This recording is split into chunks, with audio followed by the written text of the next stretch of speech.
Monsieur Delage, bonjour. Bonjour.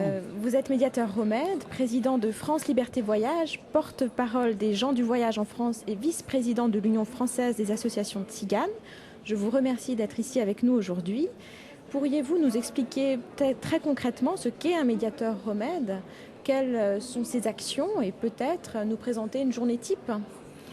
Oui, bien sûr, c'était important que, si vous voulez, en tant que gens de voyage, nous-mêmes, on soit aussi médiateurs, que ce ne soit pas que des sédentaires qui soient médiateurs. Enfin, d'où l'importance d'avoir fait cette formation, surtout pour être reconnu devant les instances municipales, départementales. Quand je dis municipale, départementale, c'est la police municipale, c'est voir la gendarmerie, voir le préfet. Donc, en présentant que, comme quoi, qu'on a fait une formation et qu'on a ce certificat de médiateur, on est écouté, quoi. Oui. Parce que sinon, nous, gens du voyage, on n'est pas écoutés pratiquement. Hein. On n'était pas écoutés, on commence à être écoutés. Hein.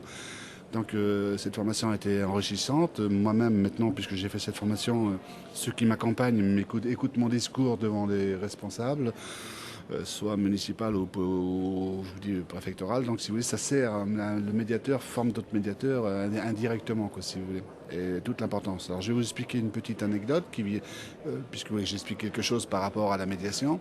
On m'appelle beaucoup, hein, je vais vous dire sincèrement, je suis laïque. Beaucoup de pasteurs évangélistes m'appellent parce qu'ils ne savent pas se défendre et bien souvent ils veulent avoir mes conseils. Je suis appelé à peu près 3-4 fois par semaine, au bas mot. Et la dernière médiation que j'ai fait en date, elle a 2 jours, hein, justement. On m'a appelé de Martigues. Il y a un groupe d'une mission évangélique qui se sont installés sur un terrain. Ils avaient l'autorisation du maire. Puis il est venu la police nationale. Donc le commissaire principal, qui était une femme, qui est venue avec tous ses hommes, hein, puisque elle était commissaire principale, elle a tout de suite eu des propos racistes, discriminatoires, des insultes par rapport à ces hommes. Hein. Et elle a fait pire, elle a agressé un homme. Elle l'a agressé, il a foutu un coup de matraque, et elle les a convoqués au commissariat. Donc comme il y avait 3 pasteurs, puisqu'elle avait vu qu'ils filmaient avec leur téléphone portable. Donc elle dit, il faut vous présenter au commissariat à 14 heures. Donc eux, de bonne foi, ils vont au commissariat. Dès qu'ils rentrent dans le commissariat, ils sont tout de suite menottés, tout de suite mis en garde à vue. Ils passent au tabac, hein, ils prennent des coups. Hein. Et donc là, des familles savent ça, ils m'appellent. Ils m'appellent, voilà Mido, on a un problème, comme ça, est-ce que tu pourrais faire quelque chose? J'explique moi la chose, avant je ne peux pas m'investir en tant que médiateur sans savoir la situation. Donc ils m'expliquent la situation, et les familles, j'étais beaucoup, ils décident d'aller se présenter devant le commissariat pour faire pression pour qu'ils les relâchent. Quoi. Ben, j'attendais, puisque j'ai une relation au ministère de l'Intérieur que je connais, Madame Gazochal, qui est directrice de cabinet de Madame Lal, si je vais l'appeler pour voir si elle est disponible et qu'elle puisse intervenir. Et effectivement, j'appelle sur la directrice de cabinet, je l'ai au téléphone, Madame Gazochal, et j'explique la situation. C'est une femme qui est très brève, mais qui est très efficace. Elle dit, Monsieur Delage, j'explique. Elle dit, je vais intervenir. Bon, tout de suite, elle a intervenu. Je l'ai su, parce qu'à 18h, ils devaient les garder 24 heures, voire 48 heures en garde à vue. Et le soir, à 18h, ils sont sortis du commissariat. Donc c'est ça la médiation, et ça a servi. Suite à ça, par exemple, ça a été plus loin, parce que la commissaire principale elle a été révoquée pendant 1 mois quand même, hein, parce qu'elle a fait vraiment un abus de pouvoir. Ce qu'ils ont fait plus grave, c'est que, je vous dis, ils avaient cassé leur téléphone comme ils étaient au commissariat, elle a cassé les lunettes à une des personnes.